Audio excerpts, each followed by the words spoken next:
Secretary Mulya, wala nga talaga sa batas yung bang magsoli muna ng pera para ikaw ay mapasok sa WPP. Pero kung pagbabasehan natin yung kagusto ng taong bayan, ang gagalitin mo, galit ng taong bayan, na gusto nilang magpakita yung goodwill, yung accused bago siya mapunta sa WPP. Siguro mas maganda kung sundin natin yung kagusto ng taong bayan, right?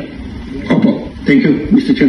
Mr. Chair, yes, also, I would like to manifest that hindi ko alam kung nakikinig ho tayo lahat yung sigaw ng taong bayan na libo-libo sa People Power Monument sa Luneta. Hindi lang po pagnanakaw, they were also shouting, ibalik yung pera nila. And I believe the Secretary of Justice heard that. And I believe Malacanang heard that.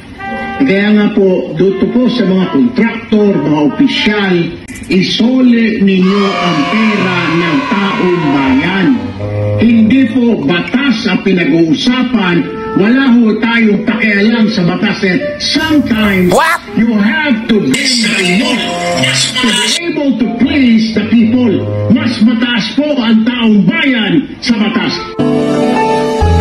Am I right, Secretary Remulla? Yes, sir. Mr. Chair, just to lower the decibel and the stress.